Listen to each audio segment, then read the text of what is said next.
It was full steam ahead on the island of Sodor. All the engines were running on time. They wanted to finish their work quickly because tonight was Halloween. The engines loved seeing the children in their Halloween costumes. And the engines loved to hear tales of ghostly engines and scary steam trains. That evening, Sir Topham Hatt came to Tidmouth Sheds.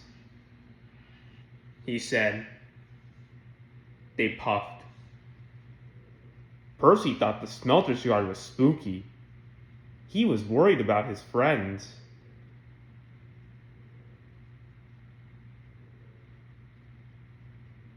He whistled nervously. Thomas said cheerfully. Added Emily. And they steamed off to the smelter's yard. The sun was setting, and it was getting dark.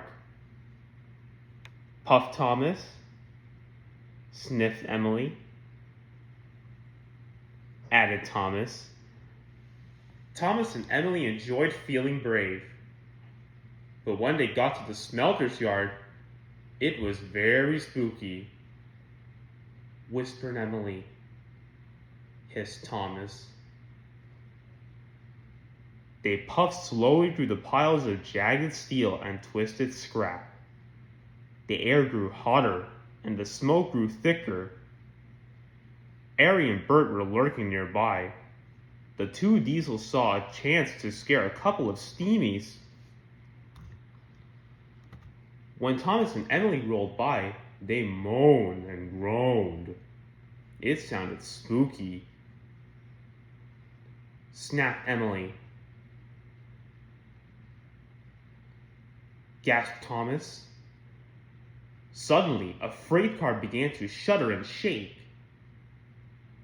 Cried Thomas. Wailed Emily. They didn't know Harry and Bert had been bumping the flatbed's buffers. The two naughty Diesels were having great fun. Thomas and Emily pulled up to the smelting shed. They gasped at the ghostly shadows and fizzing sparks. Their wheels felt as if they were frozen, but they had to go inside.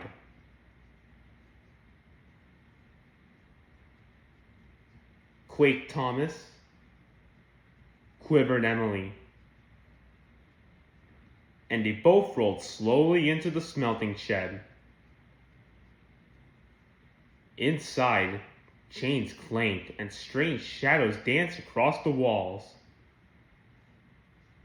Thomas puffed, but it was spooky. Emily was turning around ready to shunt some freight cars. Suddenly, a great whoosh of sparks lit up the shed. Cried Emily. Emily was scared. She didn't notice the huge white tarp. It fell, covering her from funnel to footplate. She steamed away as fast as her pistons could pump. Thomas thought Emily was the ghost, and he raced out of the smelting shed. Cried Thomas. Harry and Bert thought Emily was the ghost too, and they raced away. Thomas was right behind them, and Emily was right behind Thomas. Emily cried. Harry, Bert, Thomas, and Emily raced towards Tidmouth Sheds. Tidmouth Sheds was quiet and peaceful. All the engines were fast asleep. Thomas's whistle soon woke them up. Cried Percy. Suddenly he saw Thomas, Harry, and Bert racing into the yards. He cried. Harry, Bert, and Thomas applied their brakes.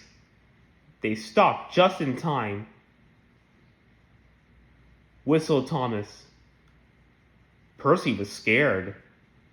But just then, Emily raced under a signal and the tarp flew off. Said Percy. The engines didn't feel scared anymore. but they did feel foolish. Sir Topham had arrived wearing his pajamas. He boomed. Cried Thomas. Said Emily. Added Thomas. Sir Topham Hatt looked at Arion Burt. He asked sternly. Burt mumbled. Said Sir Topham Hatt. Said Arion Burt, and they rumbled away. Whenever Thomas and Emily went back to the smelter's yard, they knew there was nothing to be scared of.